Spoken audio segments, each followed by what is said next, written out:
What influences the formation of self-esteem? Do not think that this is useless information. The fact is that all texts entitled, "How to Increase Self-Esteem in 1 Minute," do not reveal to us the real state of affairs. Psychology is always associated with a deep analysis of certain phenomena, as well as the reasons why these phenomena arise. Let us understand how and when low self-esteem is formed. Influence of parents. The most important factor influencing the formation of low self-esteem of a person is laid in childhood. After all, it is then that the child's basic character traits are manifested, including the formation of the perception of himself. Low self-esteem in a child occurs when parents do not pay enough attention to their child, do not show affection and care, constantly criticize, or excessively demanding to him. Especially worth highlighting are comparative characteristics. When the baby is compared with other children, making him comments, it has an extremely negative impact on his psyche in general and self-esteem in particular. Growing up, he becomes withdrawn, constrained in communication, insecure in himself and in his strength. Of course, this is a description of extreme manifestations. However, people with low self-esteem often know how to cleverly hide it. Sometimes behind the seemingly swaggering behavior lurks an inner stiffness and fear that your failure will become known to all. In fact, this is a very serious issue of psychology, as it has long been known that all our problems come from childhood. Peer influence.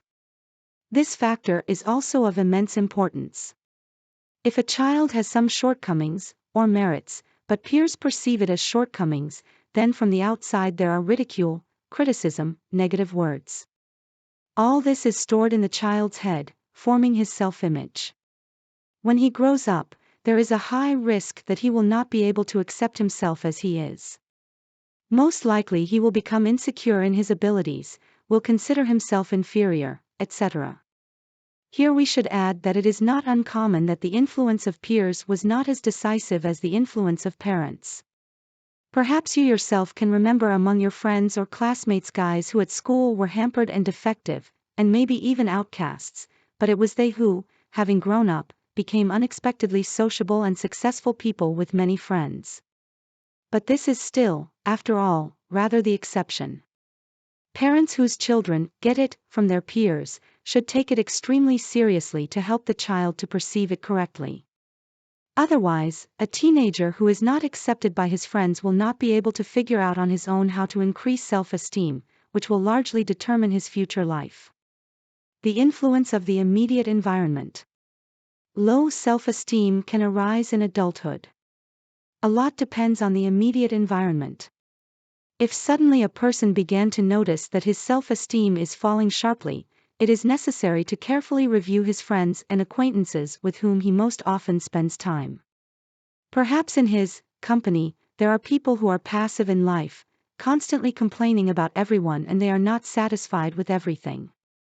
Or vice versa, they may be bossy and sharp-tongued individuals who suppress and humiliate others. Communicating with this type of people, you can unwittingly fall under their bad influence in the most negative way. There are people who may be good acquaintances or friends, but lower your self-esteem with all sorts of jokes, teasing, and other things. They are trying in every possible way to dissuade you from any promising endeavors. After communicating with such comrades, feel sullen and depressed, without any desire to act or change your life for the better. The need to communicate with this type of people should be seriously reconsidered.